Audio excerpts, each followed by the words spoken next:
Hi, I want to talk about relationships and how loneliness can come during relationships. I think it's safe to say that we have all had times of loneliness in our lives.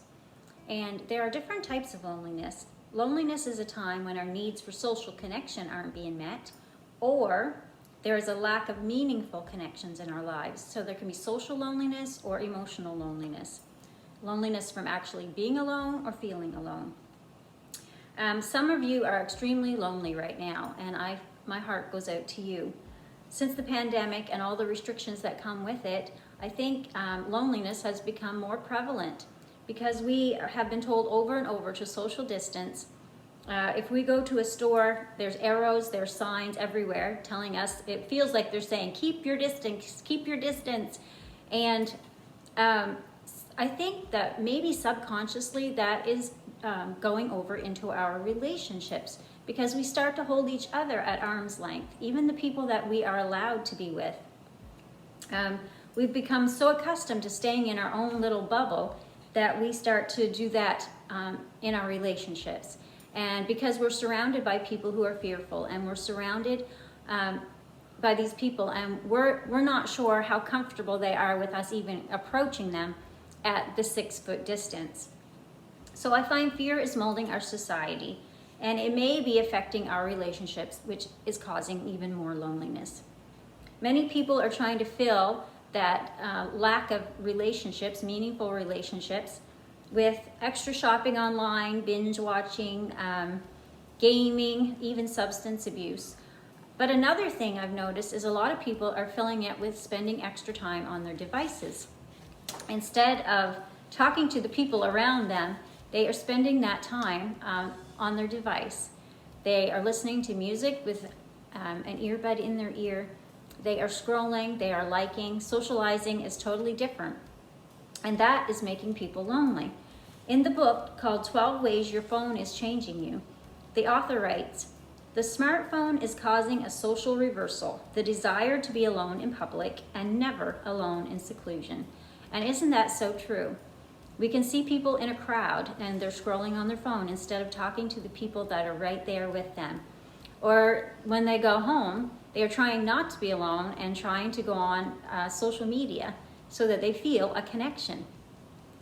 So I think technology may actually be contributing to some people's loneliness. So we have to be very careful about that, to make the effort to actually talk to the people that we are allowed to talk to and not close them off.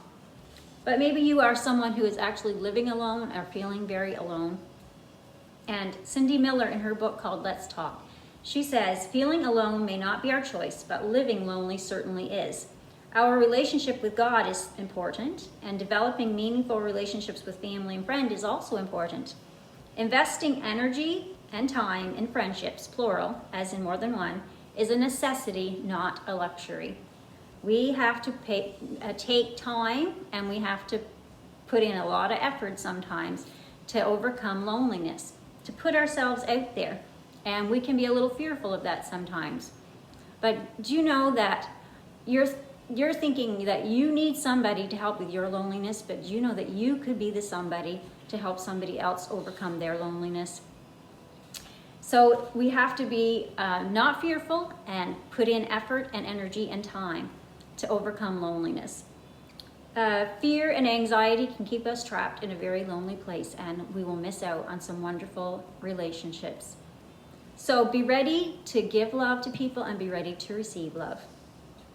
Alan Cohen said this. He said, "We believe that we are hurt when we don't receive love, but that is not what hurts us. Our pain comes when we do not give love. We are born to love." So commit to showing love to somebody else to help them overcome loneliness and to help you overcome loneliness. And remember, God is with you. He said he would never leave you nor forsake you. In Matthew 28:20, he said, "Lo, I am with you always." So just try to remember that you are not alone. And spend some time talking to God about what your purpose in life is. Sometimes that makes us feel lonely. We just feel like we're drifting alone through life. Talk to God and say, "What is my purpose in life, God? Help me to find what you have created me for." And that will help you with your loneliness as well. So ask yourself a couple of questions. Why am I lonely, and what can I do about it?